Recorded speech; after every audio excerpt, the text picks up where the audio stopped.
LJP के टूटने के बाद 16 जून को चिराग पासवान ने कहा था कि शेर का बेटा हूं। इसके बाद 18 जून को चाचा पशुपति पारस ने पलटवार करते हुए कहा कि मैं उसी शेर का भाई हूं। जदयू नेता आरसीपी सिंह ने भी इसका समर्थन किया था। अब इन दो शेरों की लड़ाई असली नकली के बीच शुरू हो गई है। चिराग और पारस के बीच खुद को रामविलास के असली वारिस बताने की होड़ मची है। कोई कहता है कि मुझ में उनका अंश है तो मैं उनका असली वारिस हूं, तो कोई ये कहता है कि मैं उनके हर सुख दुख में शामिल हूं, मेरा और उनका अंश बराबर है।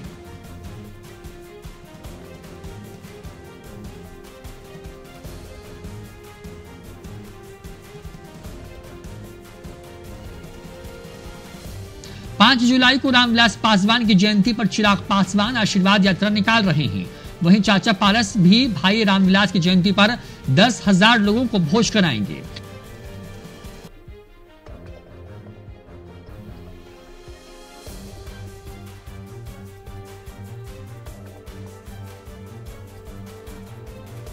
दरअसल शक्ति प्रदर्शन के जरिए हो रही यह लड़ाई जायदाद की नहीं है, न ही पार्टी के लिए है। असल लड़ाई तो रामविलास पासवान की बनाई हुई उस वोट बैंक की है जिससे चिराग भी हैं, पारस भी हैं, उनकी पार्टी लोजपा भी है।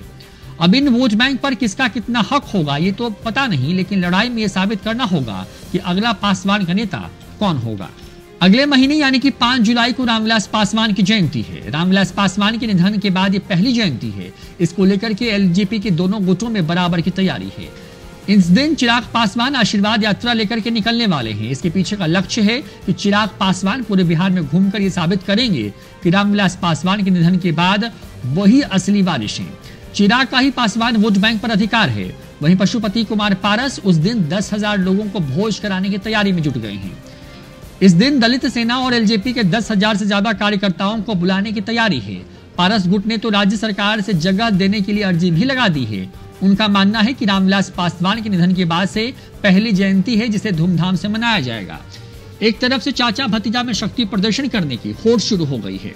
अब रामविलास पासवान की छवि किस में दिखेगी, पारस में या चिराग में, ये जनता को तय करना है।